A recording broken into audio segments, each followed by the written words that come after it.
కనిపించేది ఈ వాక్యమును నువ్వు చదివి ఈ వాక్యముల మీద ఆధారపడితే నువ్వు మన ప్రతిపాతం మన కుటుంబాలతో సంతోషంగా ఉండగలుగుతాం.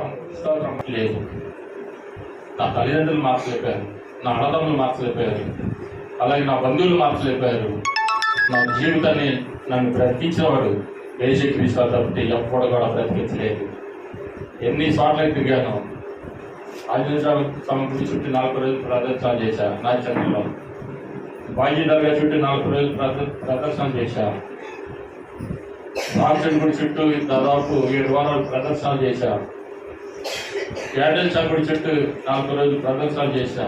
నా జీవితం అంతా సంవత్సరం పాటు తిరిగి తిరిగి తిరిగి వేసారు పోయి లాంటికి వచ్చి తగ్గే సాగు బ్రతుకుల్లో ఉన్నప్పుడు దేవుడు నన్ను వాళ్ళ ద్వారా వీళ్ళ ద్వారా పిలిచి నేను తిట్టినా కూడా నన్ను తీసుకెళ్ళి ఆయన దగ్గర పాదాల దగ్గర కూర్చోబెట్టుకొని ఈరోజు నన్ను బ్రతికించి మీ మధ్యలో వాడుకుంటున్నాడు. ఈరోజు సేవలు పెడుతున్నాను. అందుకే నేను అంటాను, ఇప్పుడు వాటికి నన్ను క్షణం బ్రతికిస్తున్న దేవుడికి నేను ఎంతో రుణస్తునే ఉన్నాను, ఎంతో కృతజ్ఞత తెలియపరుస్తా ఉన్నాను. నా దేవుడి దగ్గర నా ప్రాణం కావాలి. నా బిడ్డలు కానీ నేను కానీ మొత్తం నా దేవుడి సేవ చేసుకుంటూ చచ్చిపోవాలన్న ఆశ. స్తోత్రం చేద్దాం. హల్లెలూయా. అంతేగాని లోక జాబులు కాదు, నాకు పరలోక జాబులు కావాలన్నారు. ఆమేన్. హల్లెలూయా.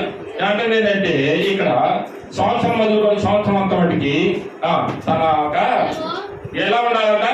నీ పూర్ణ హృదయంతోను నీ పూర్ణ ఆత్మతోను కాబట్టి నీ పూర్ణ హృదయంతోను నీ పూర్ణ ఆత్మతోను నీ దేవుడైన యెహోవాను ప్రేమించి ఆయనను